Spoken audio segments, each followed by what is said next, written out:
Welcome back to God Talk. Today we're going to catch up with an old friend. Tyler, when's the last time we saw each other? Last time we saw each other, I think, was about 15 years ago. 15 years ago. And I can't remember. It was a nationals tournament. I remember that part for speech and debate in high school. Was this in, I'm guessing this was either Baltimore or Omaha. Do you remember which one? It wasn't either of those. It was either Dallas or... Indianapolis? Might have been Indianapolis. Okay. Yeah, so it's been a while. But we've kept in touch. We have. More so, at least for me, than with other folks that I met, like back in those days, you know. And then, sure enough, you know, in the last couple months, I saw that you guys were doing a podcast, and I was like, this is crazy. Yeah. You wrote a book. I did write a book in that time. Yeah. And right now, it's just talking to people about that book and telling the story. And so I'm really glad to be here with both of you to kind of also tell that story here too. Yeah. Awesome. Tyler Bieber is an academic administrative specialist from the Pacific Northwest, a queer Catholic with interests in self-integration, social justice, and religious history. Mm-hmm. Where did you go for seminary, or did you? So, little bit of a note. Not really a Catholic, I would say. I don't really identify as a Catholic. Okay. So, not been to seminary, but my graduate school time was at University of Portland, which is a Holy Cross Catholic school. Yes. So very well acquainted with Holy Cross congregation at this point. Your dad's a Catholic, or no? Yeah, Dad's family was mostly Catholic. Okay. That's the That's Catholic where that background in the influence- family. There we go. Right. Yeah, and so didn't go to seminary, but did go to grad school and was around, you know, that congregation for some time. And it was kind of as a result of going there that I learned about Father Tom Oddo, who the book is about. The book is called... Insert picture here. It's Against the Current, Father Tom Oddo and the New American Catholic. And we can just call him Tom. We can just Father call him Tom. Yeah, Father Tom. Folks in his life just called him Tom. just Tom, yeah. And we're going to get into all that. And this priest highly inspired you. Yes, I would say so, yeah. He was very inspirational as a person, as a figure to learn about. It was kind of interesting the way that I learned about him to begin with, because I was researching for another book that I was planning to write, and that I ended up creating a draft for. It didn't get published. But as a result of learning, you know, one of the things that I pulled up was this history of the University of Portland, and it's a century's worth of history in that book. It was a really foundational text for part of what I was working on. And one of the chapters was about Father Tom and about his time as president. When he was president, it was 1982 to 1989. Mm-hmm. He was the 17th president of the university. And the more I read into that chapter, because I was looking for examples of like really exceptional academic leaders to contrast maybe not so exceptional academic leaders in this book. And reading about him, the more and more I read about him, the more I was thinking to myself, like, why hasn't anyone written a book just about him before? Yeah. And it was the classic conundrum of, well, if no one's written the book, no one's probably going to write the book. I should probably write the book. Wow. I know about the story now, and I really am interested in it, and 2.5 years later, here we are. Let's do this. Wow. Let's pray. Yes. Let's talk about Father Tom in the book, and then let's talk about you. Sure. Is that all right? Sounds good. All right, let's do it. If you would, pray with me. We are grateful, God, for the weaving of our lives and our stories. Normally, we're not that grateful for Facebook, but today we are, because Facebook has kept us connected. 15 years ago, I was a freshman wearing sweater vest at a debate tournament, and I bumped into this guy who was way cooler than me and still is. And so we are grateful that our paths are crossing yet again. Bless our time, and please bless Charlie and Tyler with a great trip to Southern California. They're going to have lots of fun after this. You're going to Knott's Berry Farm, right? Knott's Berry Farm and Magic Mountain. So. Amen. Father, Son, Holy Spirit. Charlie, pop in just for a quick second. Oh, Charlie gets to say hi. Pop in for a quick second. Say hello. So you guys are going to Magic Mountain and Knott's Berry Farm. Yeah. Mm-hmm. Is that today? Knott's today. Knott's today. Magic Mountain tomorrow. And Okay. then Knott's the last day on Tuesday. Have we been to these places before? He No, we he haven't. loves Themes Park. I love Magic Mountain. Yeah, I'm very excited. Can I recommend Wonder Woman? Sure, absolutely. I'm very excited for that one. I've never ridden a single rail coaster before. So Ride Same Wonder here. Woman. Whoa. It is a very smooth ride. Really?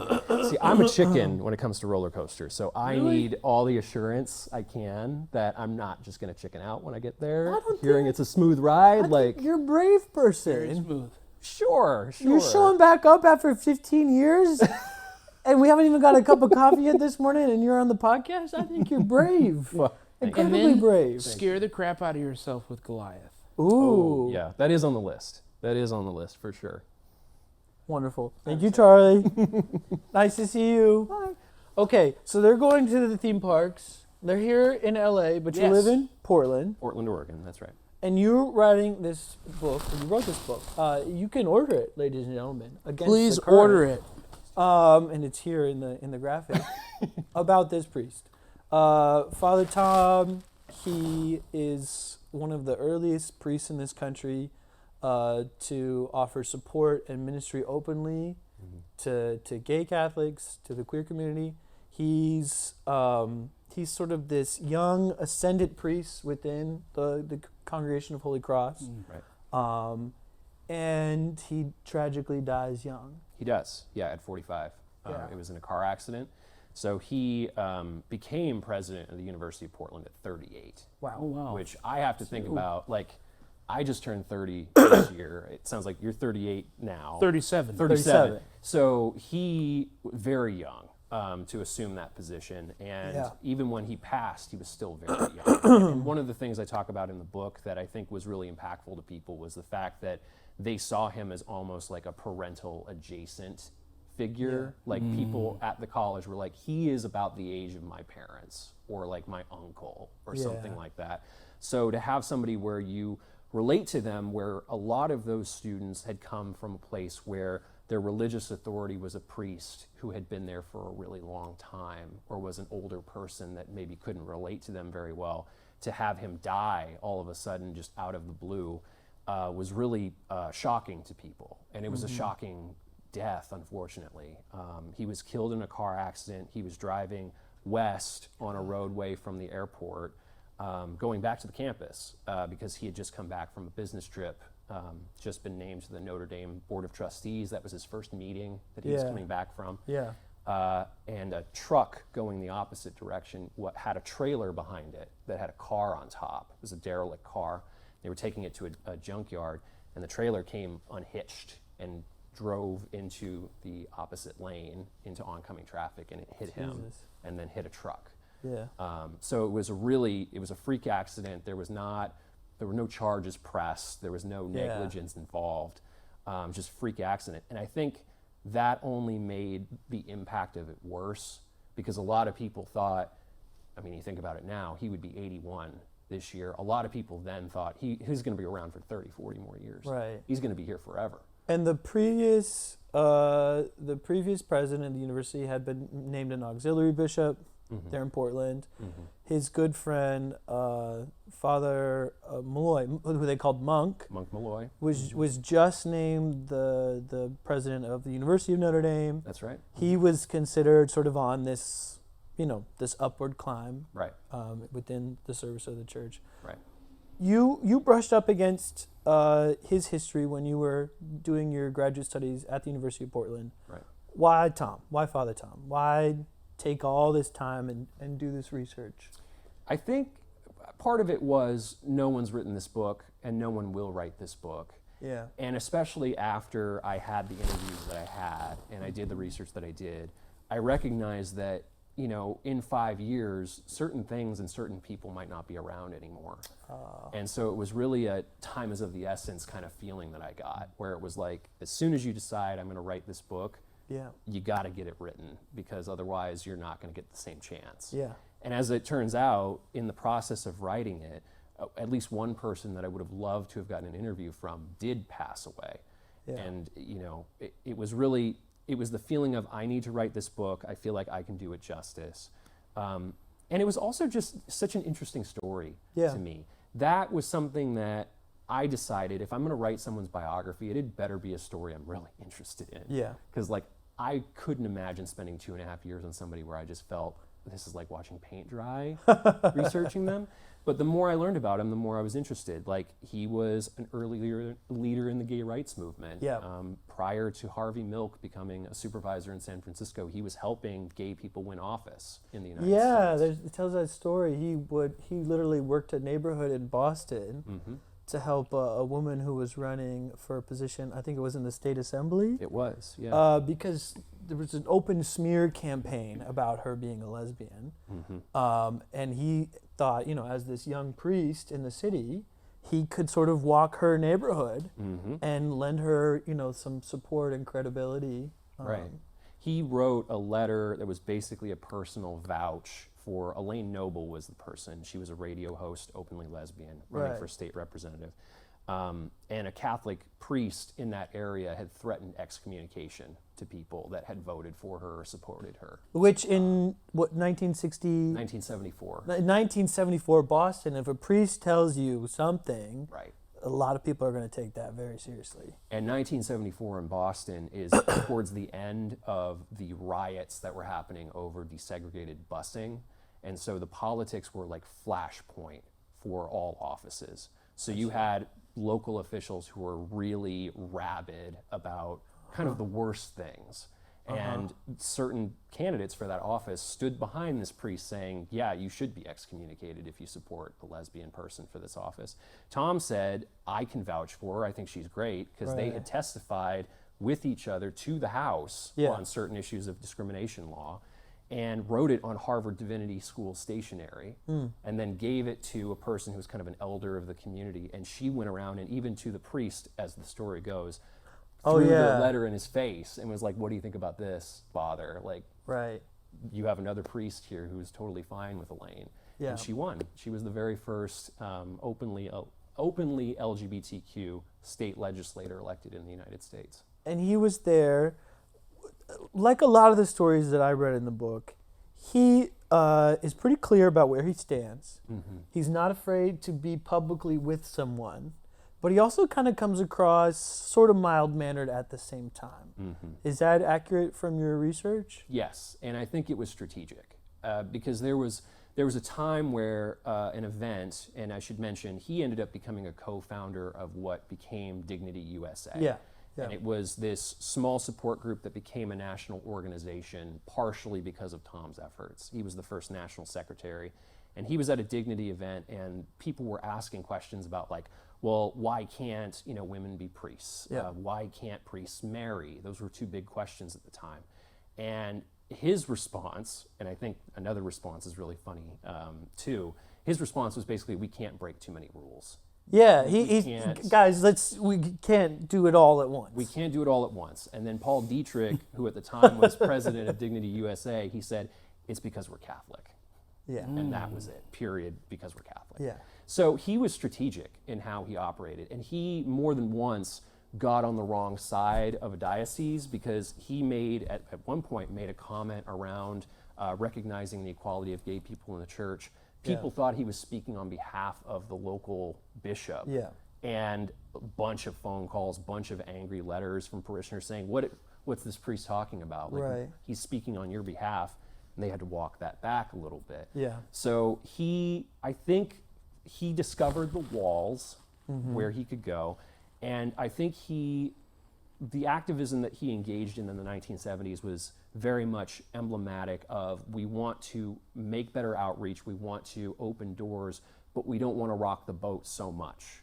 We don't want to change theology necessarily. We don't want to really break too many customs. But we want to open those things up to people that aren't getting it currently.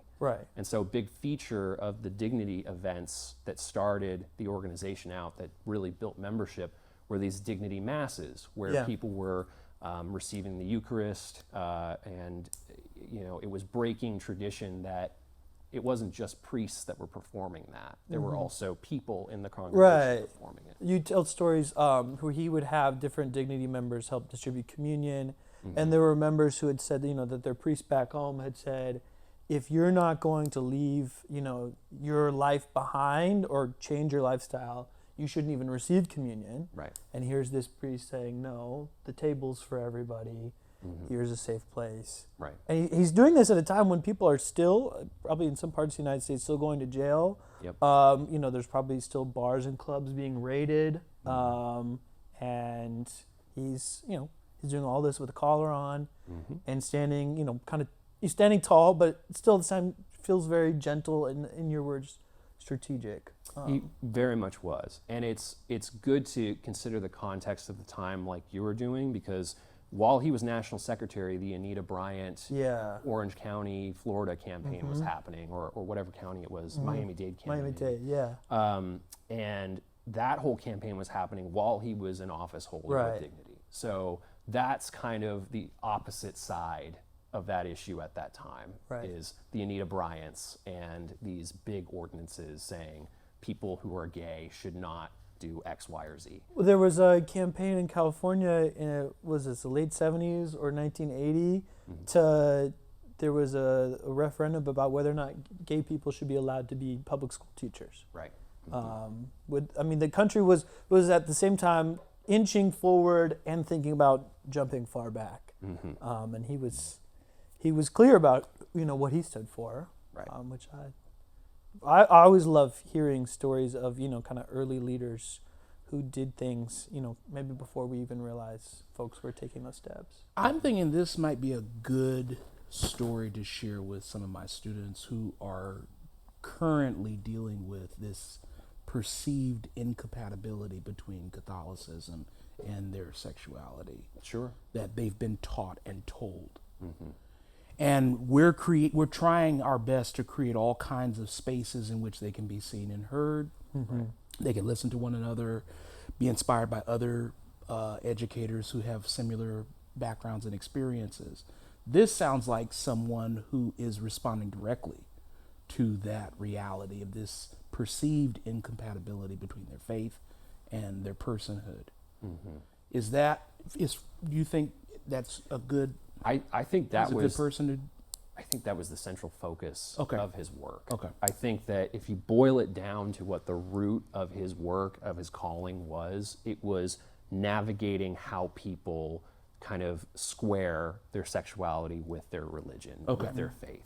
And I think he was very much in the vein of, I've grown up knowing, that I am doing something sinful, or that I'm considered a sinner because of my identity, not because I'm going out and doing something bad, but just by nature, that's who I am. Right.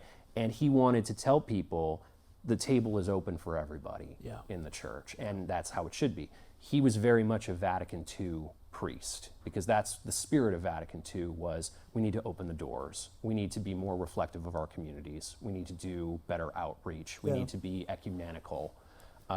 We need to not be so opposed to the rest of the world, basically. And he was very much about all of those things. But I would say that idea was central to his being a priest. Okay.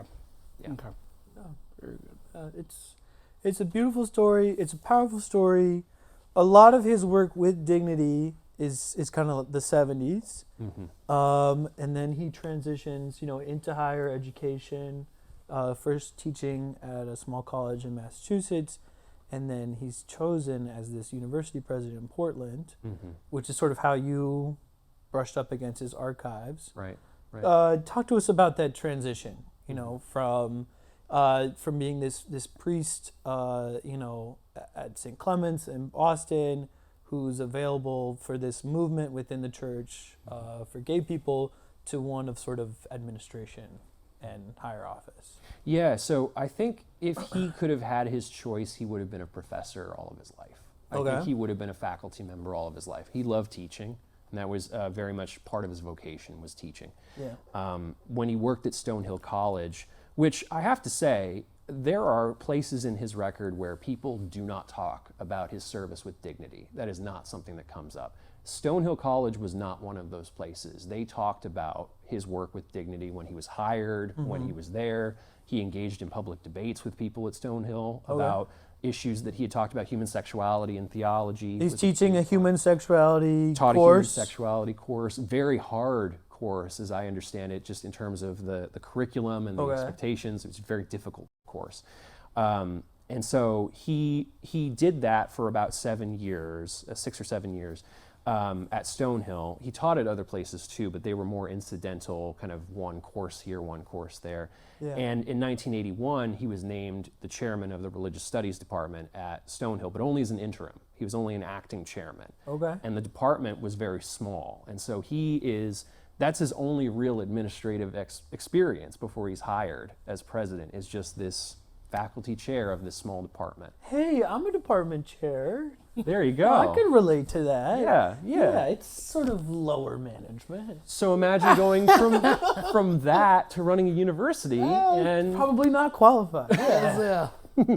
but so when he's chair, a person that kind of gets on his radar and vice versa was Father Richard Warner, who was provincial of, I believe, the Indiana district of Holy Cross. So Before very everything much- gets brought into one, there's its own, Indiana province. Which is Right. a difficult process, believe me. what? Sure. Bringing all the Holy Cross congregations and schools and everything together. Sure. Yeah. You know. But here's this leader who he picks up at the airport. Yeah, so Richard Warner I don't know where he hears of Father Tom to begin with, but he does at some point. Okay. And he thinks, this is somebody that's on the up and up, and I know that we've got a job vacancy coming up. Because what had happened, as you know from reading the book, the president before Tom had kind of resigned in this big blow up at University Things of were sort of, sputtering a little Things bit. were sputtering. He decided for his health and for, I think, the sake of the university to step aside. That was Brother Wilson that did that. University of Portland had an interim president for about a year. Yeah. Richard Warner, knowing the needs of the congregation, knows I've got a job that we need to fill. This guy seems really interesting. And so he goes to Boston from Florida. It flies in the middle of a snowstorm to Boston. And when Tom and him meet up, he eventually convinces him, please at least apply for the job. Sure. Because I know that you just want to be a teacher, but like, please apply for this.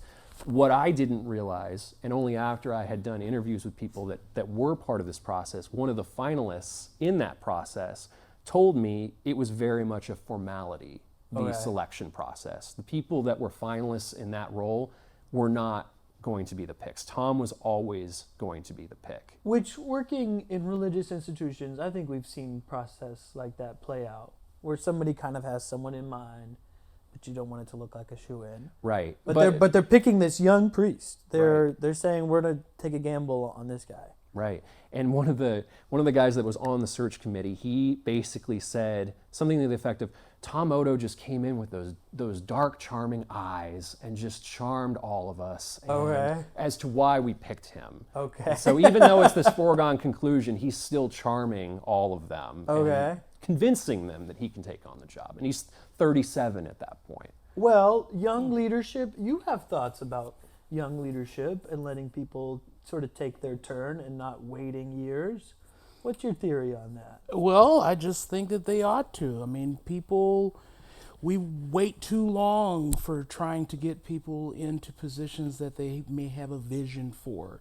You know, I am one myself that believes that because I have youth and kind of a vision for how I'd like to see the church, I think that it should be listened to, and I shouldn't have to just jump through these hoops because of my resume or who I know. You know, I should be able to be heard and seen, and a lot of people don't take the time with young people to do that.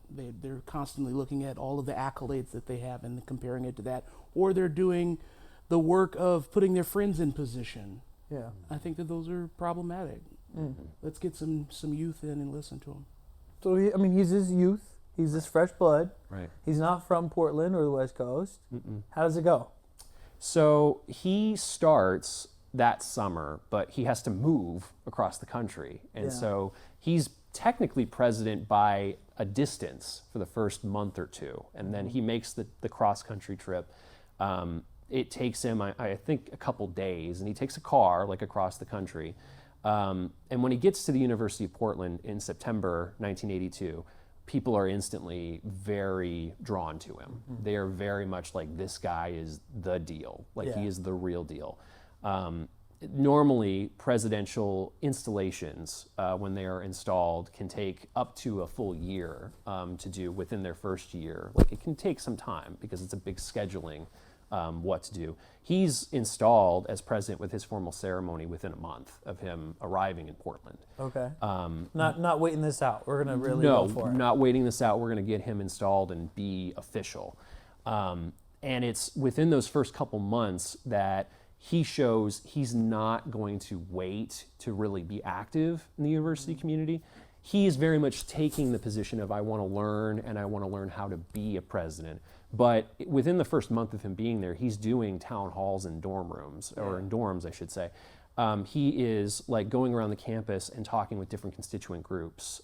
He's getting known, making himself known to the faculty and really endearing himself. So within that first year, that's kind of his big focus is, I need to introduce myself to the campus. I need to really become the president of this place and convince people that I can do this job. And at the same time, he has to convince donors of that same thing too, because right around the time that he becomes president, the University of Portland started Challenge 1, which was their very first capital campaign.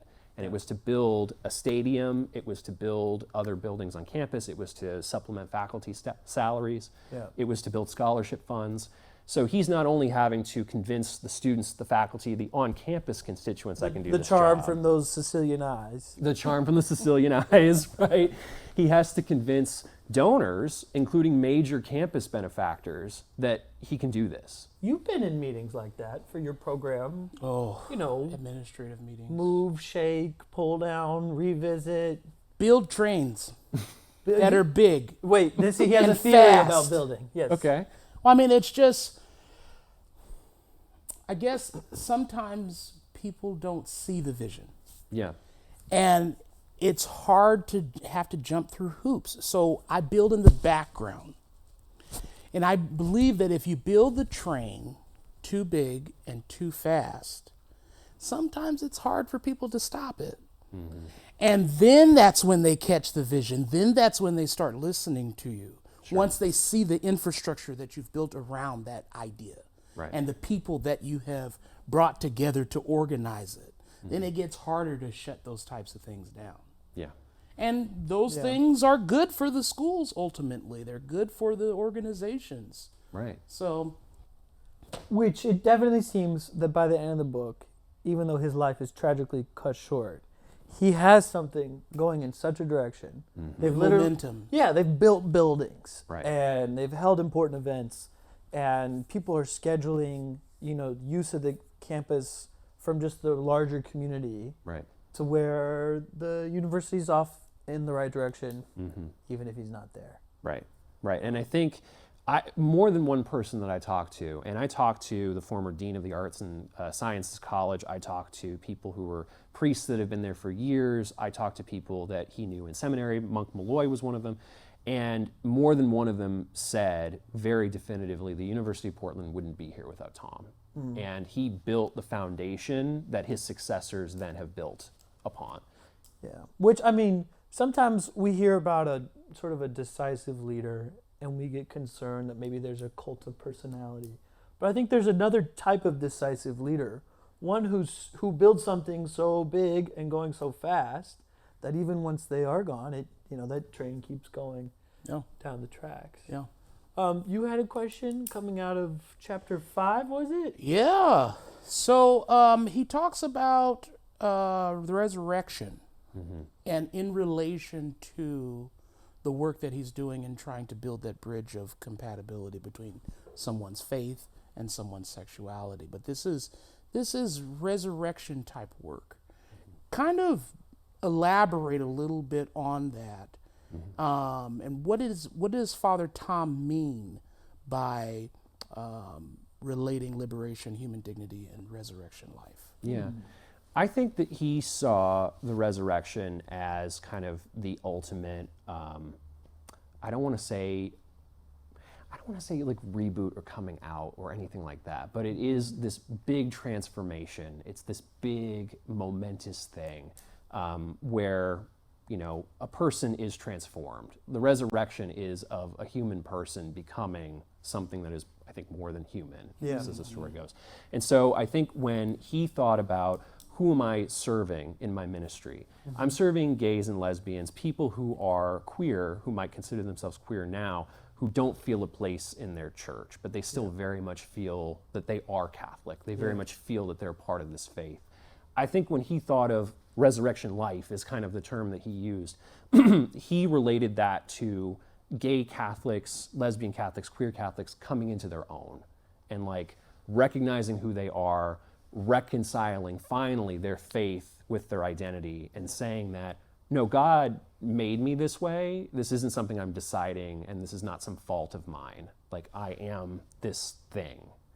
It's not something that I am aspiring to. It's not something that I'm trying to deny. I just am. For a lot of people, that was a very radical thought, a very radical statement to make. We take for granted how radical it was in the 1960s and the 1970s. Most people think it's a choice. A lot of people, and especially at this time, I think At that time. a lot of people really did think this is a choice. And in the book, parts of what Tom was trying to navigate was the explanation for why someone is queer.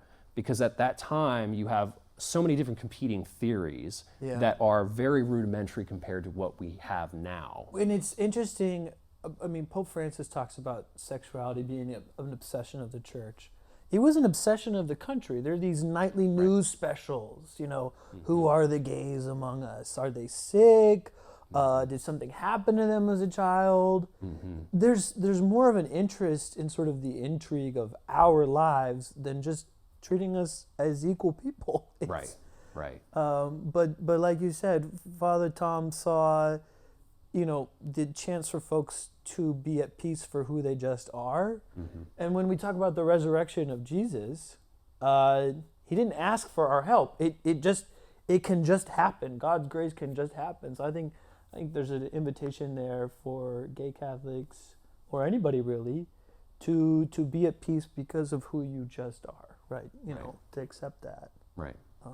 But sometimes it's hard to get other people to accept that.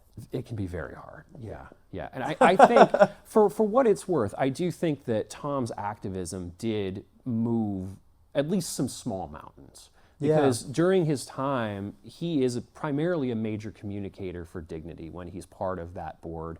And one of the things that happens as a result, I think, of his work is in the late 70s, you have this publication called To Live in Christ Jesus, which is produced by, I want to say, the NCCB, which was a Catholic bishops. By the bishops, right? And there's a section in their chapter on the family, which basically starts, some people may have a homosexual inclination, and while we don't think this is, and I'm paraphrasing obviously, while we don't think this is great, they deserve dignity, respect, counseling, you know, pastoral help, resources. They basically deserve to be part of the church. And that was a major statement for the bishops to make. 10 years or so down the line, Dignity is being kicked out of Catholic churches. By the man who would become Pope Benedict XVI. Correct. And so it's a good sample of how progress one is not necessarily progress forever.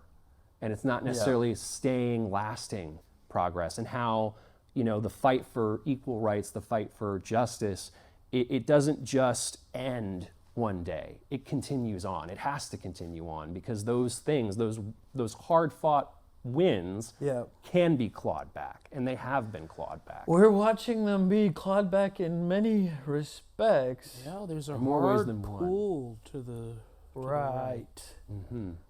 Which is interesting because when there was a hard pull to the right in the 80s, it coincided in the church and in this country.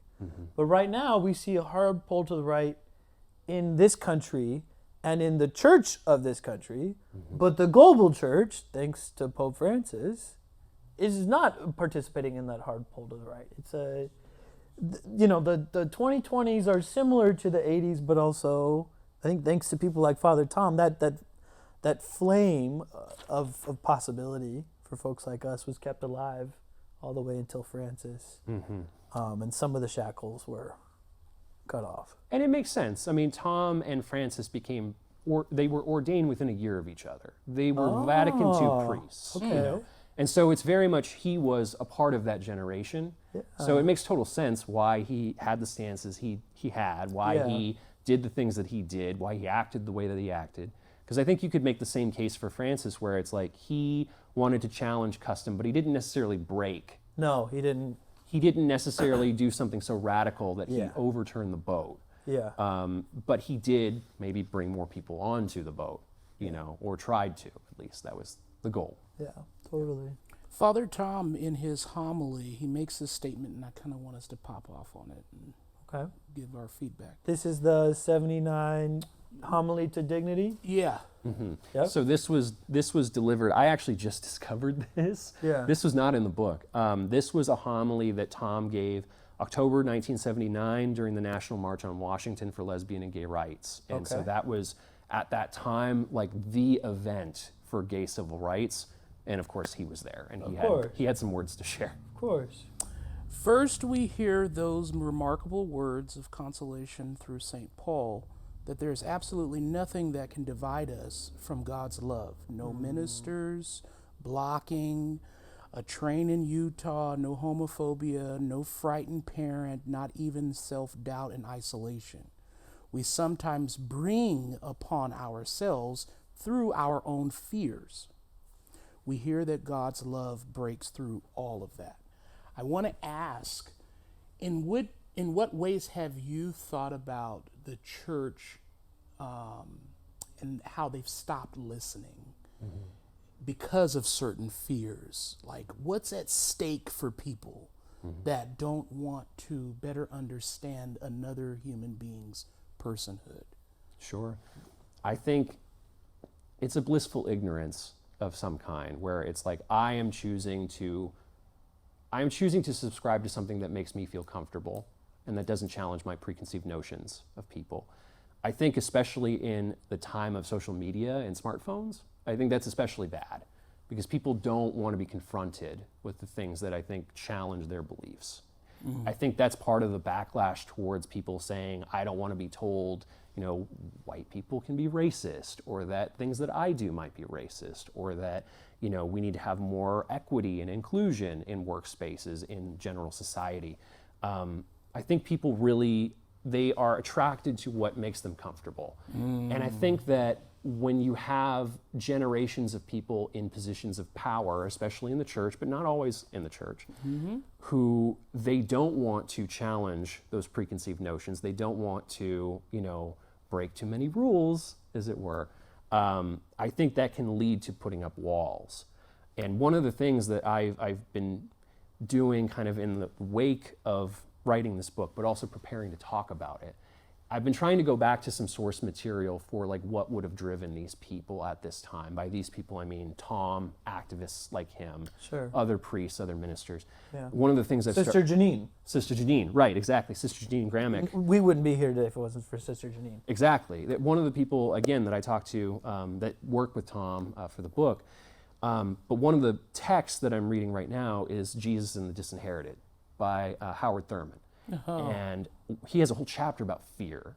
And he talks about how fear is a really common trope among the disinherited because they are constantly fearful of all of the adversity that they have to face. And I think kind of on the opposite face of that is people use fear as kind of a comfort. They use fear as a barrier, as a coping mechanism for things they don't want to address, things that they don't want to question. And fear fuels scapegoating. So in the 80s, after some progress was made regarding gay people, it was real easy to make us scapegoats again because of AIDS. Right. Right? Right. So you don't have to love your neighbor if you're afraid of them and legitimately afraid of them, right? Because your gay neighbor might make you sick now, right? I think right now we're seeing this massive backlash. We're seeing these sidewalks painted over, right? These rainbow sidewalks painted over in Texas and Florida. We're seeing everything DEI being completely bulldozed. not because of anything that necessarily happened directly related to it, but because it's a useful source and an endpoint for people's fear, and fear is an organizational tool. I don't think it's a noble one, but it's been used and it will be used again. That's Martin Luther King's mentor. Howard Thurman's not a bad place to seek some wisdom. Absolutely. That's what I thought. Yeah. And there's parallels even with Tom's story to now. Like right now, you have tons of school boards who are saying, I don't want to have To Kill a Mockingbird on the bookshelf. Let alone, I don't want my kids reading that. Yeah. Or they don't want, a book about drag queens on the shelf. Nothing drag, nothing trans. Right. We're just supposed to act like trans people don't exist right now. And in the 80s, Tom, even then, was saying there are people that want to ban books in schools, and I think that is so ridiculous.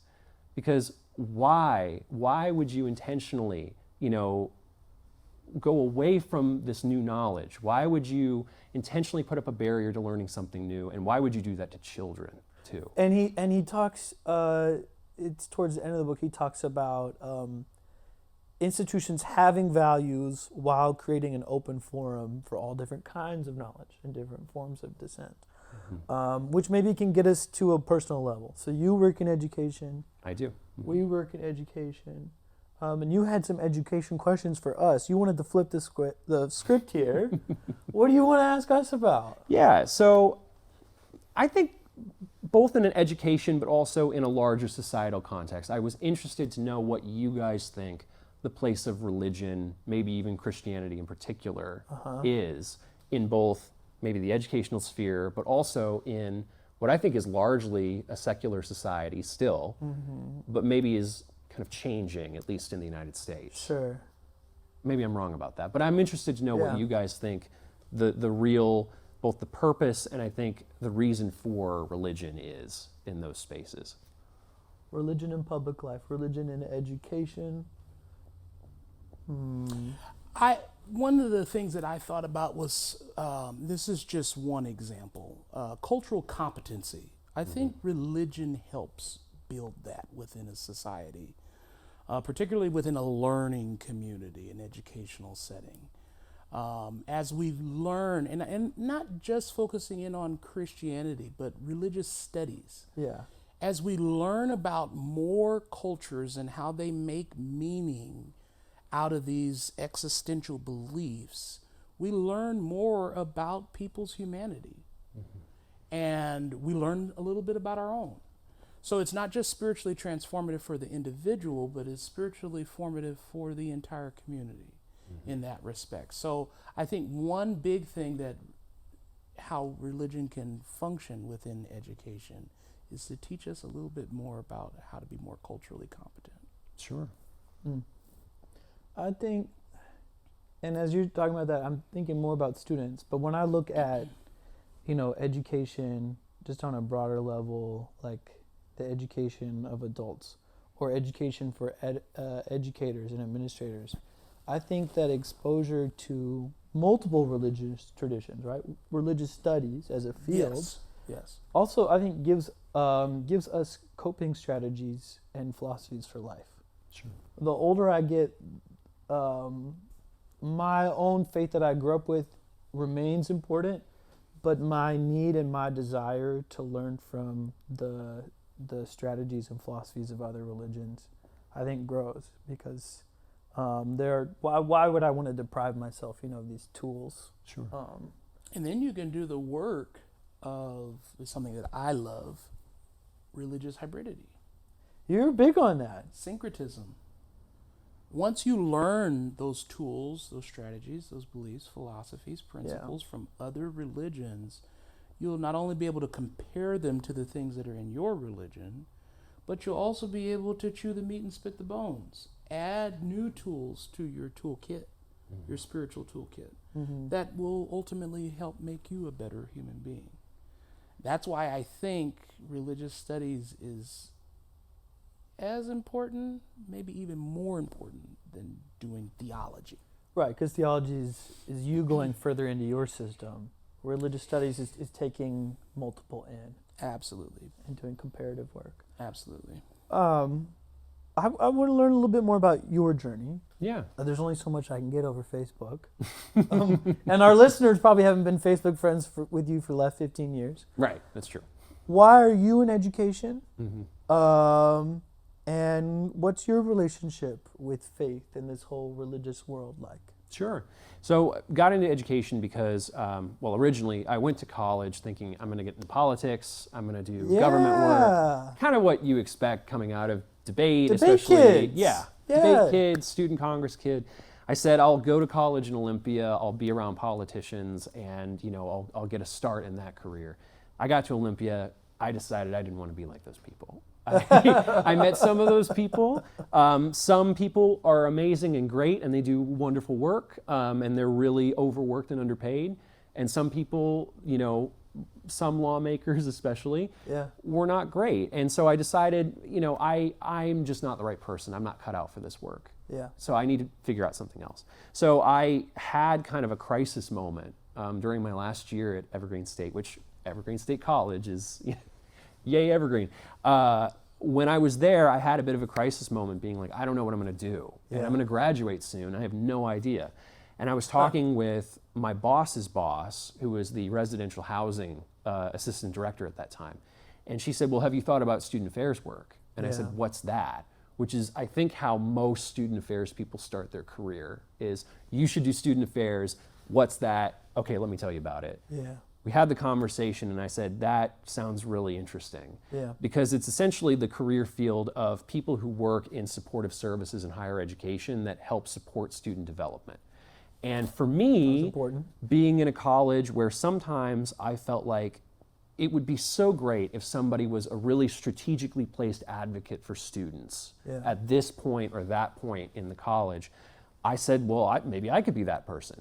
And so when I was kind of going out the door at Evergreen, I got a job at Clark College in Vancouver, Washington, where I'm from. Mm-hmm.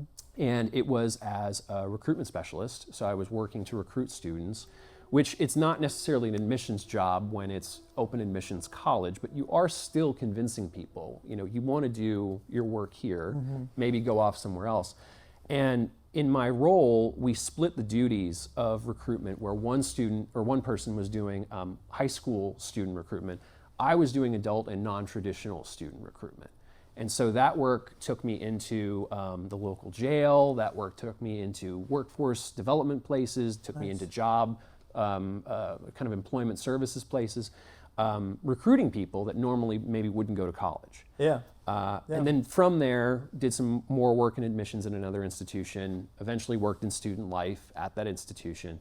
And ever since I've gotten into higher education, I've done multiple roles since then. Right. But it's been almost 10 years, and it's always been about trying to help students. It's always been about helping students with their ultimate outcomes, but also with their personal goals.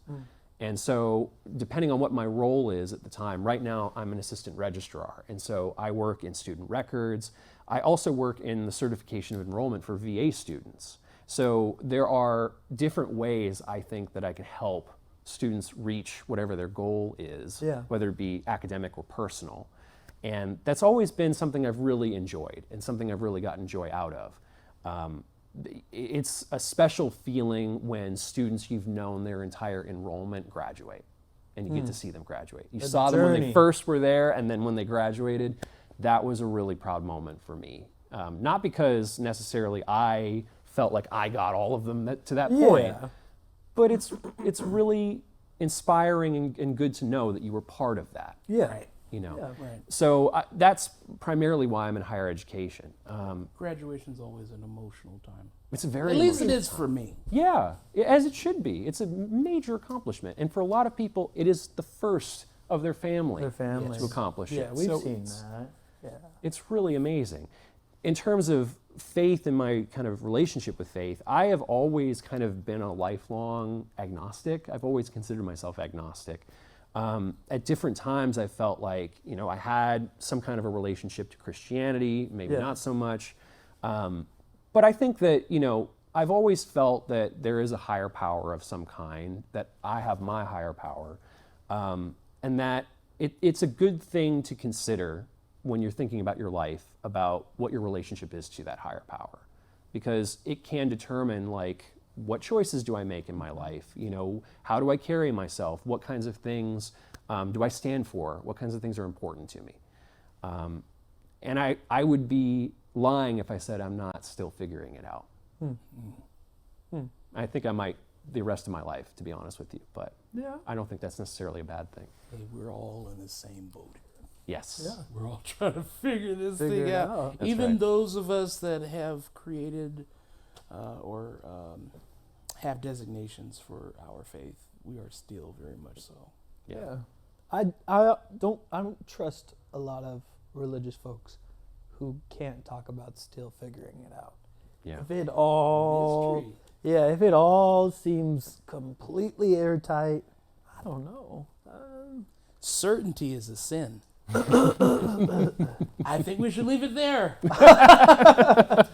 Tyler, thank you. Thank you guys so much. This was really great. You made the journey. You Yes. came. Literally, this man got off an airplane 3 hours ago. 2-3 hours ago?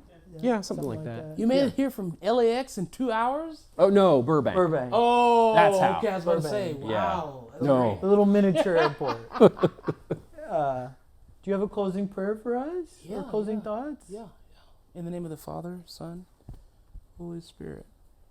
Heavenly Father, we're thankful for this wonderful day and being able to share consciousness that you've given all of us and the experiences that we've had. And also the inspiration that comes from others. Thank you for allowing us to learn from one another's stories. Help us continue to figure it out. We pray that humbly as we continue life's journey. In the name of the Father, Son, and the Holy Spirit. Amen. Amen. This has been God Talk.